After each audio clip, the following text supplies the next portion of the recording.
Connecting Nature project.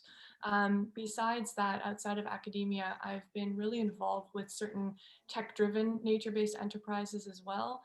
So in the realm of satellite imagery and drone imagery and LiDAR, with my organization called Green City Watch, as well as with IoT soil sensors with a Dutch company called Soilmania. And I'm really focused on, discovering kind of all of these different ways that we can use smart technologies for the improvement of nature-based solutions. And that is a concept that I call the Internet of Nature. So for any of you that were in the first workshop, we discussed that, and we discussed what the Internet of Nature could mean for you and your organization or enterprise. So thrilled to have you all here, and excited to get underway. Great, Mamuka, maybe you can give us. Yeah, I like this Internet of Nature, Nadine. Well done. So the good concept. I hope we will make it really happening. Actually, my name is Mamuka Gvilava. I'm from a company called Geographic. Full name is GIS and Remote Sensing Consulting Center Geographic from Tbilisi, Georgia. I'm part of the Connecting Nature project. I'm environmental sustainability expert. Unfortunately, cannot do NBS myself. We are very much mapping and geospatial company, but because of this capability, we are there to help people the plan. So that's kind of NBE is a nature-based enterprises geographic. So we are involved in mapping, actually the planning the urban areas, and now we try to do this impact assessment framework to channel the NBS into the city plans. We will talk about this today.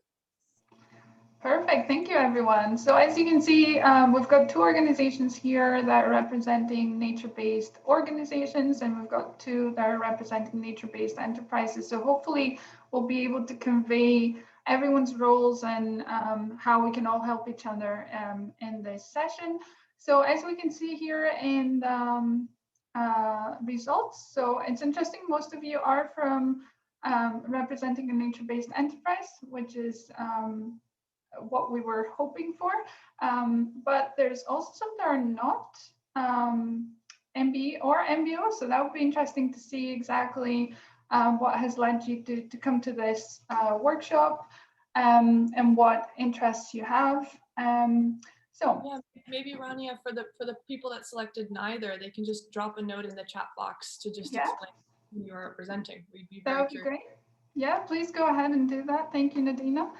Okay, so enough with the introductions, I guess. We can go into the meat a bit of the webinar, workshop.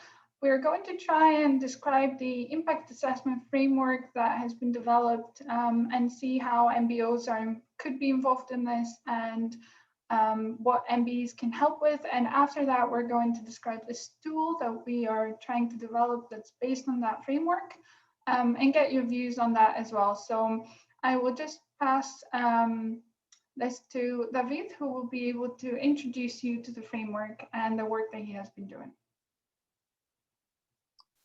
Okay, I hope that you can see my screen. Okay, perfect. So as Rania mentioned, we will describe this Connecting Nature Impact Assessment Framework. We will try not to be boring at all. So it is not going to be a lesson or a teaching class, so don't worry. So, but it's the framework where we work from.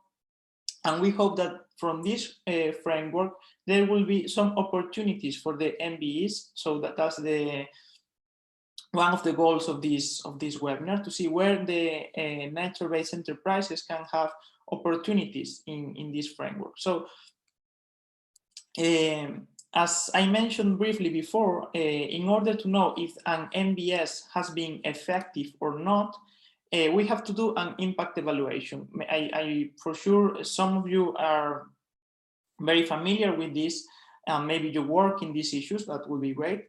But imagine that you are a city planner, urban planner, and your city wants to implement, for example, a community park. We are a city, we want to implement a community park to lower their air temperature with a new green space. We want to provide a space for local biodiversity to be generated. And we also want to increase the well-being of the residents of the community. For example, these examples of other similar benefits. So as a city, we can say that our park has been effective in obtaining all these benefits if we have evaluated how the situation was at the environmental, economic, or social levels before implementing the park and afterwards. And if we can, comparing it with other similar areas in the city. So that's why it's so important, the impact evaluation, because we want to see if what we are doing as a city or any organization is working or not. So this process, the impact assessment, usually cities are not generally used to implementing it. But with connecting nature, that's the reason why we designed this framework, which includes 5 sequential steps that all cities can carry out regardless their type or NBS, the scale, the resources. So it's a common one. So these 5 steps, we have collected them in a very visual mini guidebook, which after I end this part of the talk, I will send through the chat, or you can consult it by the QR code. And here we explain everything that we have done. So now I'm going to explain it much shorter and much interesting, I hope. So the first one will be the structural reflection on NBS impact, pathways and trade-offs. So the cities, the first thing they want to do, if they want to implement an NBS, I repeat, it doesn't matter the kind of NBS. It can be a park, it can be a pocket park, it can be green walls, it doesn't matter. But the first thing is to establish the results that they intend to achieve with their NBS, and which NBS mechanisms will originate the results. So using the previous example, if a park is created to increase biodiversity, cities have to think, how is it going to be achieved? For example, generating new habitats for certain tree species. So this is a very important point, the reflection, the initial point. So we call this a process of establishing the theory of change for each city, considering the causal pathways and between the actions and the results, and also the possible synergies and trade-offs. So, as I said, this can be complicated by cities, and how we deal with it. Well, we did very simple things. For example, you can see here empty boxes. So we asked for our cities to disengage this mechanism in small processes. We have the NBS objectives, we have the NBS actions, and we have the expected results. So first we have to think what the general objectives we want to achieve, then the specific actions for the NBS, and finally how the actions are going to allow us to obtain the desired benefits. So once we have this, we can make these kind of things. So we can have these relations between objectives, actions, and results. That's the core of this expect. So this is an example of the example I'm using today with the green park in the city. So we have an objective, provide shady areas, but we know that for having this, we will need to plant trees with abundant vegetation. As a result, we will have improved quality of green space, and we will increase biodiversity in the area. So it is this a process of thinking on how we do it. So now I will give the word to Rania to explain her experience with this process in the city of Glasgow. Yeah, thank you, David. It's very interesting. Hopefully this is clear for you guys. It's just a way of identifying the results and then trying to match them across indicators and things that you need to be measuring. So as connecting nature kind of got established, I only started in my post 2 years after it started. So unfortunately, we missed on this stage. However, I can give you a reflection of why we shouldn't have missed that stage, and the fact that it really is really critical to get that done from the start, so that you know exactly why you're choosing to measure the things that you're choosing, which are the next steps that David will go through. With Glasgow, it was a bit of a bizarre situation because we were just given the connecting nature-wide indicators from our academic partners like David. And we just decided, okay, we're going to do all of these. We will measure everything. And in retrospect, that was quite a difficult thing to do because it's a lot of data, it's a lot of indicators that you're looking at, and not everything is actually applicable to your case. So it is only nowadays, when I've had pretty much 2 years worth of looking for data, speaking to people, that we're much more aware of what we want to achieve and what data we want to collect. So our exemplar in Glasgow City Council is the open space strategy. So everything is related to open space, so blue, green, and gray. We're trying to cite the best locations for nature-based solutions within our open spaces, the types of nature-based solutions that we want to have.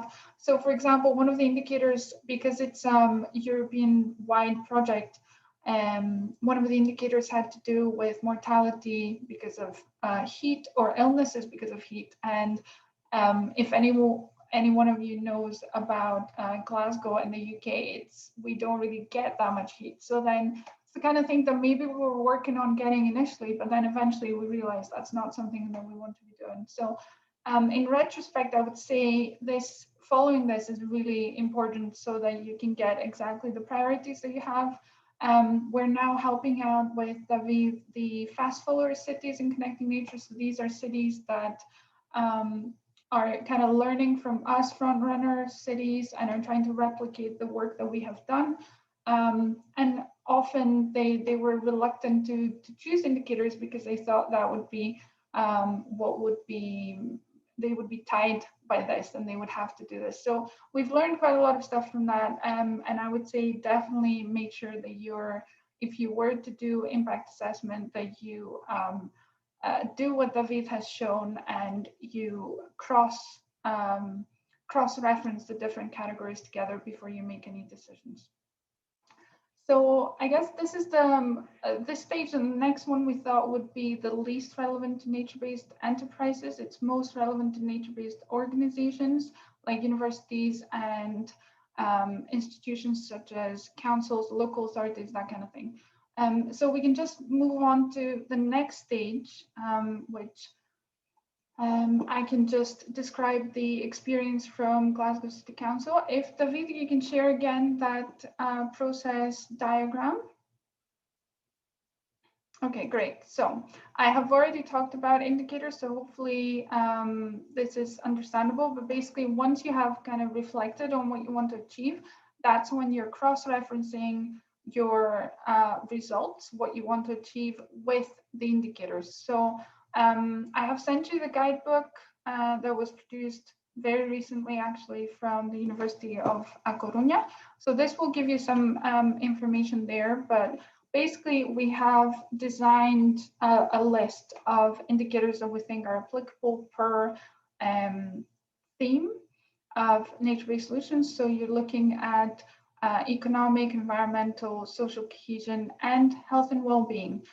And it's this bit where you need to be deciding on your indicators. And I guess for us, like I said before, we weren't able to do this stage properly initially. So we went ahead and just chose everything. And since then, we've been dropping things off. And that was mainly because of resourcing. Like I said before, it was just one person dealing with Connecting Nature, and now we're 5. So quite a difference, I would say. But the main thing that I would say I learned from this stage, and I'm still learning from it, is the fact that when you're choosing indicators, it's all good and well because, yeah, you want to be measuring everything, but realistically, you're not going to be able to get the data for everything, and you might not have the resources to get the data for everything either. So I'd like to talk to you a bit more about the data problems that I have had, both finding data and then using the data to be able to help with our decision making. So one of the things I wanted to say was around granularity, and how I'm sure most of you who have been trying to source data have noticed that there's definitely an issue with the scale that the data are available on. the open space strategy is at a citywide level. However, we're looking for local impacts. So there is loads of publicly available data that does not go at a finer scale than the city, which is a problem when you're trying to assess impact. So this has been one of the issues. Another one is periodicity. So that's around the frequency at which data are available, and again, publicly available data. There's often a delay in when they get published, and when they do get published, the frequency is not so so close, I guess. So this mainly for me has been around health and well-being data, partially connected to the next step that I wanted to talk to you, the next problem that I wanted to talk to you about, which was the confidentiality issue, and how sometimes the periodicity and granularity of data is related to confidentiality. Again, health and well-being, reducing how much data is available at that point to reduce the personal information that comes out there, which can be a problem when you're trying to, again, create a baseline and you're trying to set up impact assessment plan. So the next thing, and I'm sure most of you working in local authorities or any sort of public organizations would know that lack of cooperation between teams, departments, and institutions is a big one. I have often had to go outside of my organization to be able to find data that is locally held within my organization. So this has been a hard one because it's really hard to get into the circles that you need to get into to try and get that data. And again, it's very essential to that second step that's about choosing your indicators and trying to get the data that you need. And then the final one I wanted to talk to you about is data formats. And again, a lot of things get published in reports, in PDFs, screenshots. Things are not really usable from data analyst point of view. So you're not able to properly assess things unless you digitize things yourself. And that can take up a lot of effort and time. So thankfully, I would say the bit that helped us finally choose the appropriate indicators that we wanted for the open space strategy was getting to speak to the right people, seeing what's really available instead of just guessing because no one would tell you, was just speaking to the right people. And in that case, it was the corporate data team within our council who are overseeing the corporate data sets. And they were, interestingly enough, they were having similar issues to what I was having. So now we've combined our forces and are trying to collect all the data we need as a council to be able to assess things. So hopefully David can give you a bit of view from his side and how this step is was approached from his institution. David? Yes, thank you very much, Rania. And that's why is your experience and all these problems regarding the granularity, the confidentiality are very important. And that's why we designed the flow of steps. Because a city can think, well, we want to measure how our NBS is going. Which indicators will have? Biodiversity? No. Water quality or air temperature? If we do the process in this way, we can have a lot of barriers from ourselves and a lot of not mistakes, but we are going quicker than we should. That's why it is very important to have the first step, the reflection. What do we want to achieve? Once we have this, we have the second step. Okay, we want to achieve increasing biodiversity. How do I measure biodiversity? Or how do I measure air quality? Going step by step. And once we have this, we can think in different ways of measuring this. So this is where the opportunities for enterprises start. They are bigger opportunities in the following steps, but in this step of selecting indicators, we can have experience as organization of where to find which methodology we should use. So we have the reflection, we have the indicators, and then we move through the next step, developing the data plan. And as Rania explained it, is when you start to search for baseline data. You have to search for data that is available in the cities. And as I said, this data can serve as a baseline to know the subsequent impact of the NBS, if they have collected the data before the implementation of the exemplar. And the data for the indicators also has to be on a scale that allows to associate it to the NBS. As Rania said, the scale is very important. For example, if you want to know the well-being that the park is producing, but we only have data from the well-being of the country, for example, of the well-being of the region, is not useful, because we need, for example, well-being at the level of the neighborhood. So that's why I repeat one last time, it's important to have these steps in a process: reflection, selecting indicators, and after that, finding data from these indicators. I will give the way again to Rania, and in the meantime, we will run another poll asking you about the difficulties around finding the right data for our cities. Yeah, thank you, David. Yeah, that bit is quite important, but it obviously follows the other two, I think, essential points in that, for example, I've already spoken about the data problems we have had and what we have had to do. But for example, because of this initial kind of baseline search that we did, we now know that, for example, we don't have enough social cohesion data to be able to do any sort of causality, to make any assumptions around causality. And as such, we're now working on developing a plan of how we're going to collect that social cohesion data and be able to do that. So my contribution to this bit, I guess it's a combination of what I've said before in the second step, but I was hoping that here Nadina and Mamuka can give us a bit of an input from the nature-based enterprise side of things.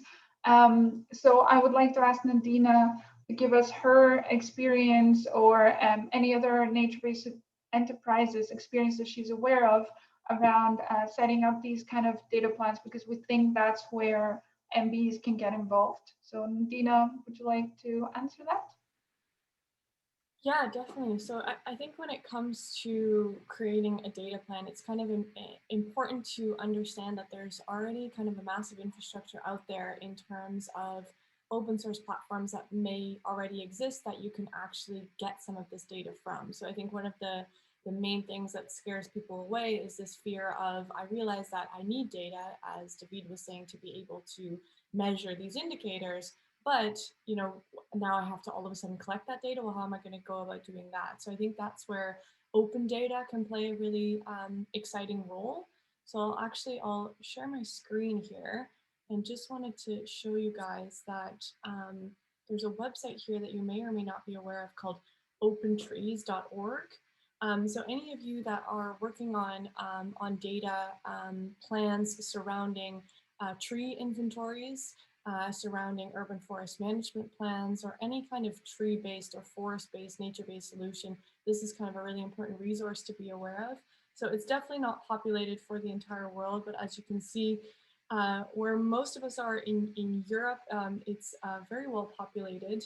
Essentially what opentrees.org does is it's put together by, it was put together by a GIS scientist called Steve Bennett, who really loves kind of this idea of bringing GIS and open data together. So he's essentially harvested, all of the municipal street and park tree inventories that he's found from dozens of different sources.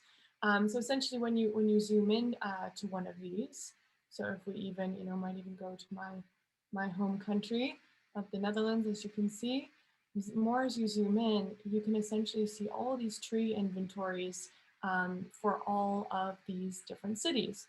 Now, so for Amsterdam, of course, that looks pretty good, as in lots of trees that have been mapped. The one thing that we've got to remember about these is that they're, of course, municipal inventories. So it's not going to cover, all of the city. Primarily, it's going to cover your park and street trees, basically any tree that's under the maintenance of the city. And that's, of course, typically only between 30 to 50% of the trees in a city. The rest, of course, 50 to 70% is typically on private land, which unfortunately is not mapped, but we can use tools like remote sensing to actually create inventories of these maps or these trees as well.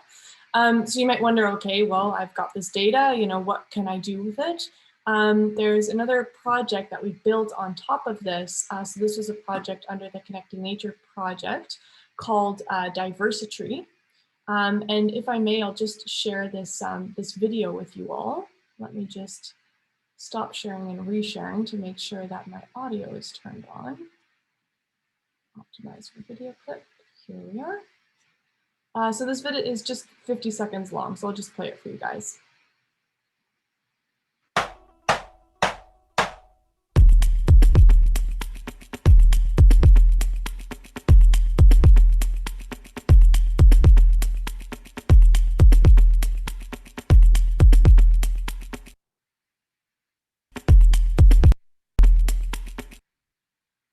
Oh no.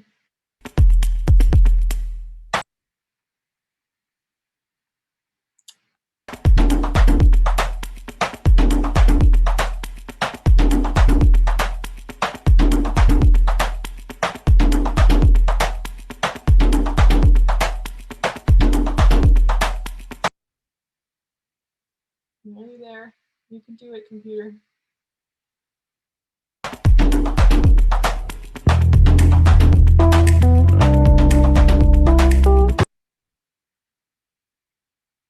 Well, anywho, we're nearly there. We made 38 seconds. We're 10 minutes short. My my internet is struggling with a video and Zoom with all of you at the same time. But essentially, as you got a little bit of a gist in that video, what we attempted to do was actually use this open tree inventory data to understand what street tree diversity looks like. And the reason why we chose street trees for the first initial study is indeed going back to that data collection bit. With some of those tree inventories, we did this across 8 different cities internationally. And not all of the tree inventories had park and street trees, but they all had street trees. So we chose to focus on that for now, which is an interesting study because street trees specifically, because they have such a difficult time growing in cities, tend to be all of the same species. So these are, for example, some of the results of Bologna, and I'll show you Amsterdam that I just showed you on the other map.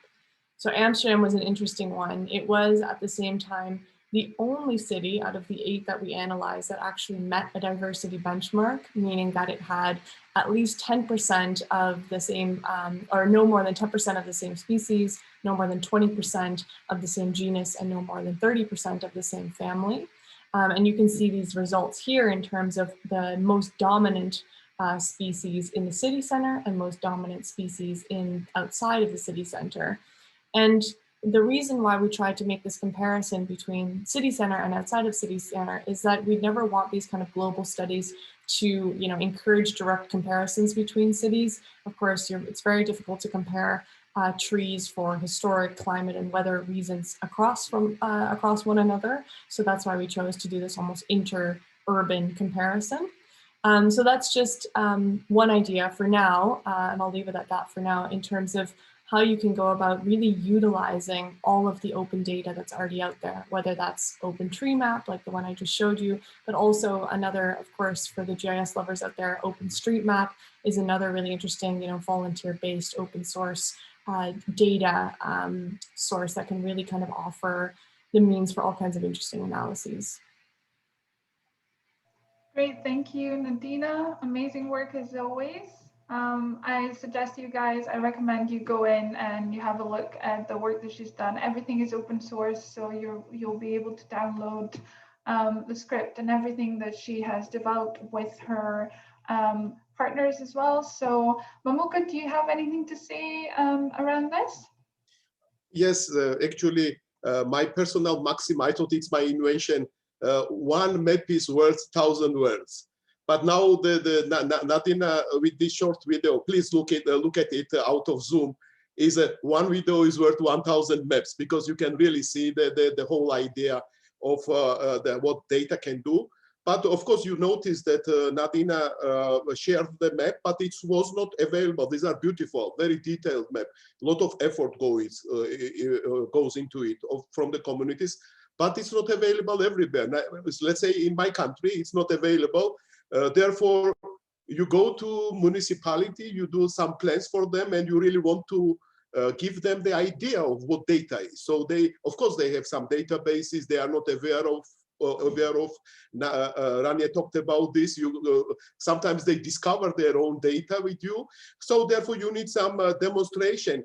And what I liked in the impact assessment framework, it's not the NBS centered, it's indicator centered. Yeah, it's the second step is find your indicators, because finally you need to measure whether you achieved your nature-based solutions are achieving results or not. Therefore, I'm a big fan of open source and open data approaches, and there are global data sets readily available there, which you can start using immediately, and it opens up the imagination of your clients, of your municipalities. So they say, okay, now we understand what you mean. We have this, we have that. Let me share with you one example, if I will manage, I hope. And this was for we did this for second largest city in Georgia. It's Kutaisi. For us, it's a big city with 140,000, 150,000. And this is the map from Google Earth Engine. So it's a Landsat image overlaid over the Kutaisi's map. And actually, if you go there, and this tool is there for anybody's use. So if you click here, you will see the temperature. You see, this is 314 kelvins, which is roughly 40 degrees. It's quite hot there. It's July 2. And you can observe any map with 30-meter resolution and 2-week time, let's say, granularity. Yeah? And if you click here in this forest next to the city, you see 305. It's 10 degrees difference. It makes a difference. It's 30 degree and 42 degree. It's quite a big difference. So when you show this to city officials very quickly, they are amazed, actually. That's what I can say. And there is another tool by the same authors. Authors are here. So I just would like to cite them. They are from NASA, I guess. Yeah. And if you go and see this, the time series from 1985 to today, and then you will see if I will reach with, because of the Zoom, the next, yeah, I think, yeah, I need to remove things here from the Zoom, if I can. And then, so let me go this way. Let me share it anew so that I'm on the right slide. Yes, you see what happens? Here, always we had the normal temperature, and the last year, something happened, 10 degrees difference. So and this can be shown in how many, 5 minutes? So I think that cities are then realizing, so we should not have been drained those wetlands next to the big new university. So now our suggestion is restore those wetlands. They had a function. Do we have a real argument for that? 10 degrees is quite a difference for students. So therefore, that's where the impact assessment framework helps, and the open data helps, and the quick data helps. But of course, we have to go into more details, like Nadina was doing with counting each tree. So we have to care for each tree. So that was an example. I hope I managed to show in 5 minutes what data means. Perfect. Thank you so much, Mamuka and Nadina, both of you, amazing examples. I guess this connects actually to the next two steps, which are around implementing your data plan, and also then, using it to kind of create your evidence base and use that for policy purposes, because both the examples that we've seen, they can be used by local authorities, governments, businesses to make decisions about their resources and their what they own, basically. So that's really good. I guess David wanted to just describe the implementation of the data plan, but in the end of the day, I think that's quite an obvious one, and we've already touched on that. So it's just about once you've got your data plan, you start implementing what you have said you're going to do. So you start collecting the data, you start creating that baseline that you need. You start visualizing things the way that Nadina and Mamuka have done, in an interactive way that gets decision makers' attention, and in a way that it kind of removes the technical aspect from the decision makers. So there's no, that, I guess, that anxiety that policy officers have often about, not understanding GIS or data. This is a very easily visualized way of showing these things. So I guess we can just in the interest of time, I think, because of, we've taken some time to describe everything. So I think we wanted to see your opinion, guys, on all of this, and to maybe discuss the results of the poll around the data difficulties that you have had. So as you can see, hopefully everyone can see this, it's around the most important one seems to be periodicity. Completely agree with you guys, a really hard one. The next one seems to be lack of cooperation between teams. I hear you. I think, yeah, I'm originally from Greece, and I would say, I sometimes forget how bad things are there because I complain so much about how bad things are here. So I guess everyone is going through that themselves. Then you've got granularity. Yes, again, we have discussed that before. It's a very difficult one. And format seems to be the least problematic one after confidentiality. So would anyone like to give us maybe some examples of why they voted this and how they have faced these kind of issues? Just feel free to put your camera on or not, or just, start speaking.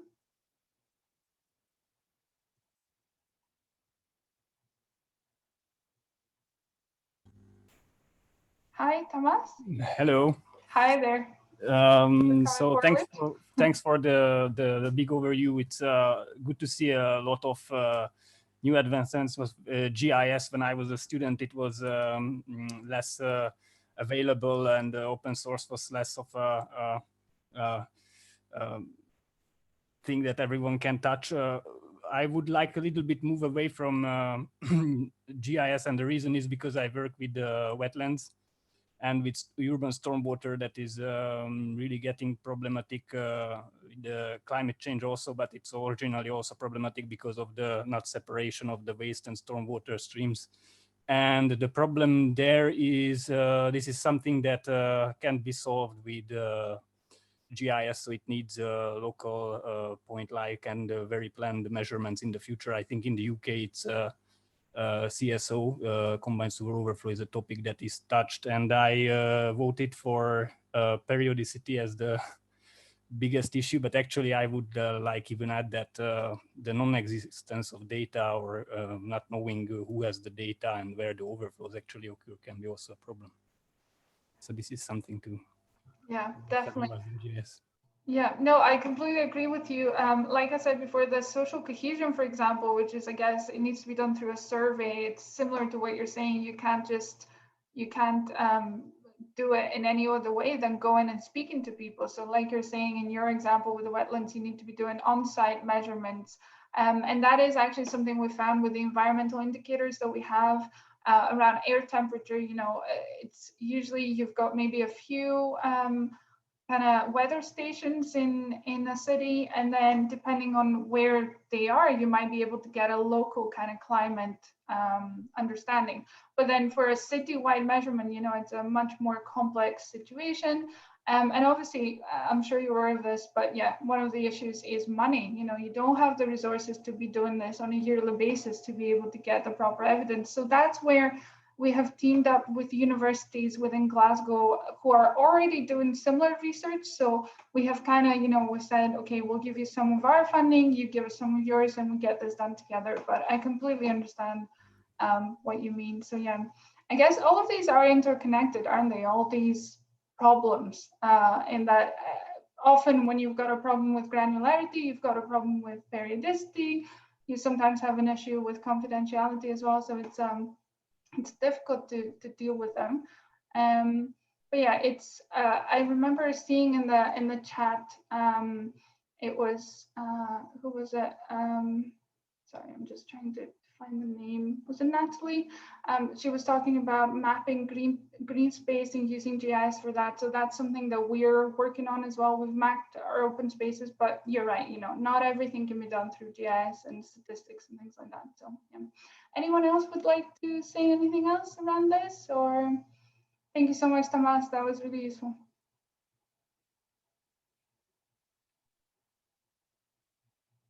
Philippa?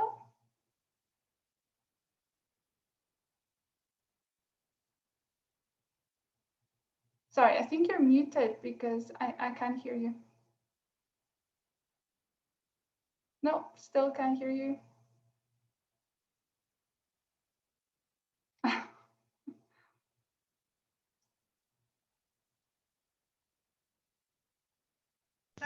Any better? Yes, yeah, perfect. Cool. Okay, sorry about that. So I work for Nature Scot, which is Scotland's nature agency, and we obviously have a remit, not just for, you know, we're interested in nature in cities, but obviously nature in protected areas around Scotland and the wider countryside as well. And I think talking about, you know, picking the right indicators to measure change is really important. And what we've found is that there is often a trade-off between granularity and the frequency with which you can gather data.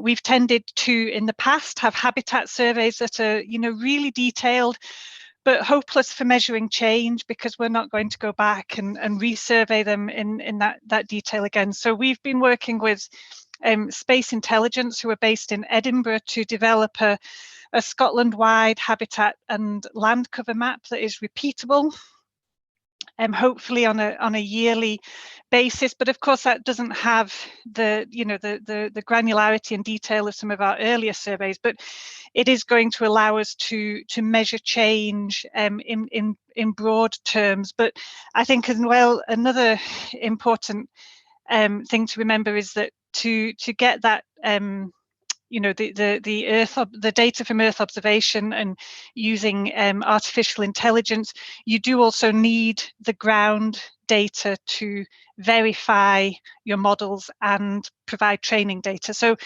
yeah, it's not an either or, but certainly for measuring change, I think you do need to, you know, you do need to consider the granularity of the data. And I understand the issues that you have within a city where you're trying to measure, you know, change and impact on a neighborhood basis. But that's certainly our experience in trying to measure the impact of what we do across larger areas. Yeah, definitely. No, a really good point there.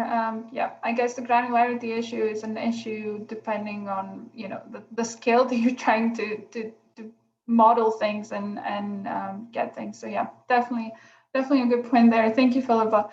Okay, well, we only have 9 minutes left, so maybe we can just quickly discuss, just introduce you to the topic of, it is currently named IAPT, which is a really not so nice name for it, but basically it's a tool we're trying to develop within Connecting Nature that's translating that framework document into a tool that you can just input the results that you want to achieve, and it gives you a list of the indicators that based on what you want to achieve, these are the things you need to be measuring.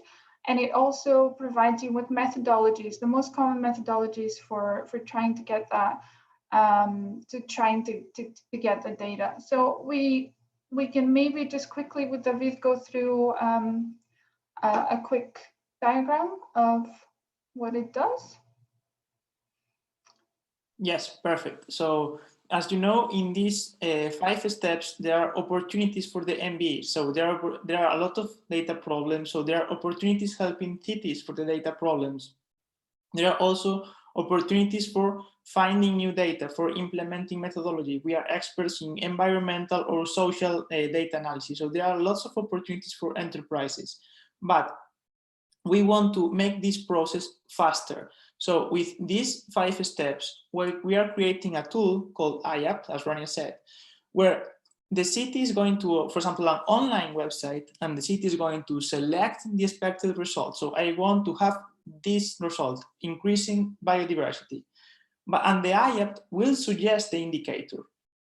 It will not be necessary for the city to review it. It will be the website. The city will decide if they want to select it or not, and the IAPT will offer the methodology for it.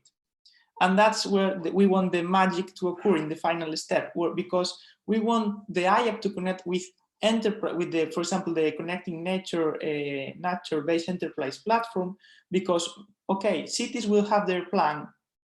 They will have a document that says if you want to assess your NBS, you will need to measure, for example, this indicator of air quality. But how do I do it if I have not the expertise? So we want to connect the nature-based enterprises to the IAPT, and you will have news about this in the coming months, because we want the enterprises in the community, if they are interested to be here in the IAPT, they will appear as a suggestions for cities. So I want to do environmental assessment. I have 3 or 4 enterprises that can help me with that. So we want to do this more interactively and more quickly.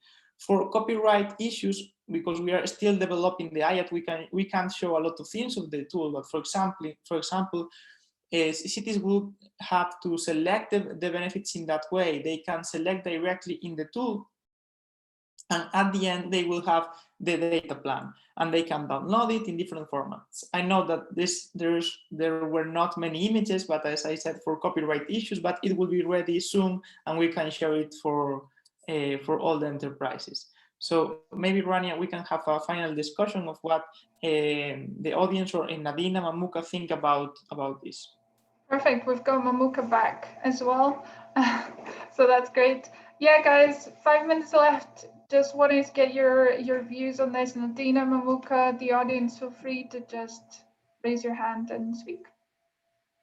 Yeah, I would just say that, you know, when it comes to the better design and management and monitoring of nature-based solutions, just one of the most important things is that we aren't just collecting data to collect data, but that we have a very clear idea of what that data is going to be used for. So if I could just share my screen very quickly, just to show you this. This is an example from Soilmania, which is a Dutch-based nature-based enterprise focusing on Internet of Things soil sensors.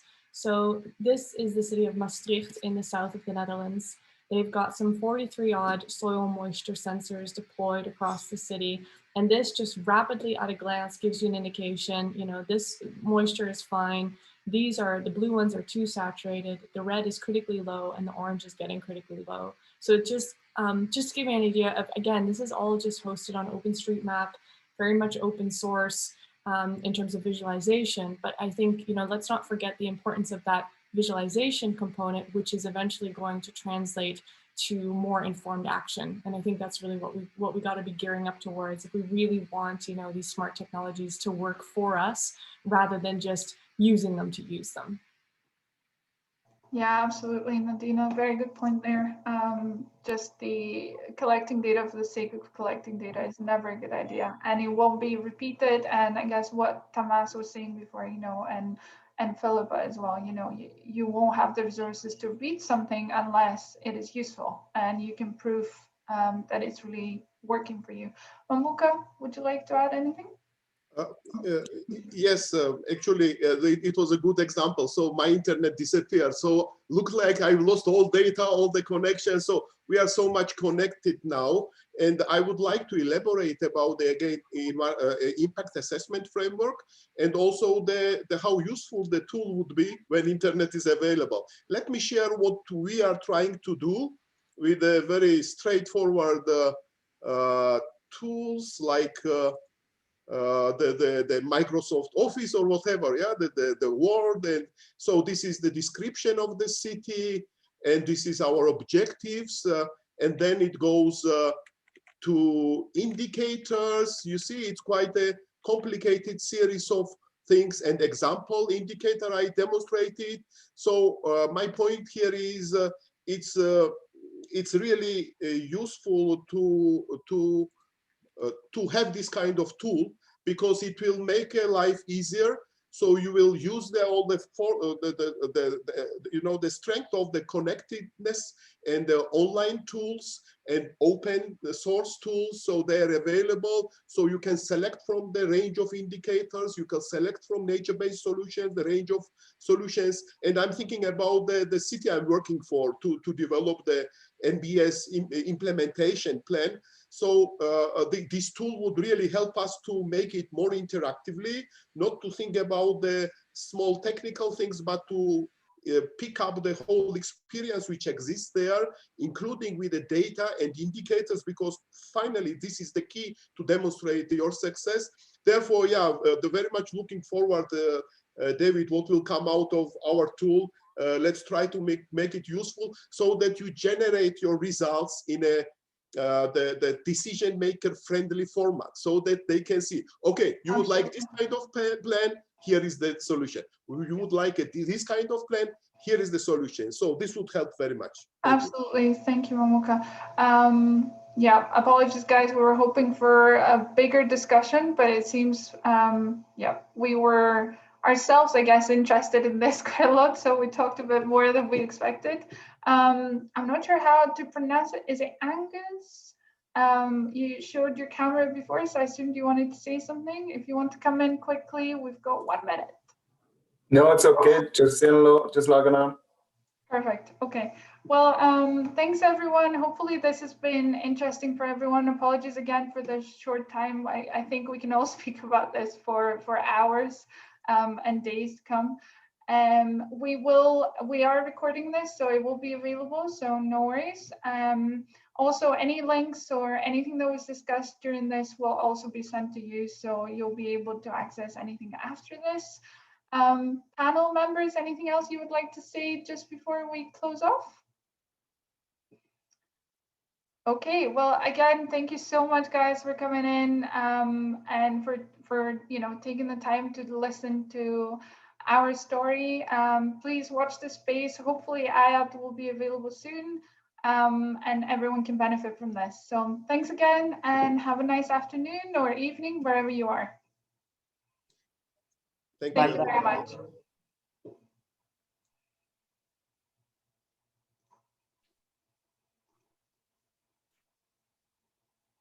Thanks, everyone.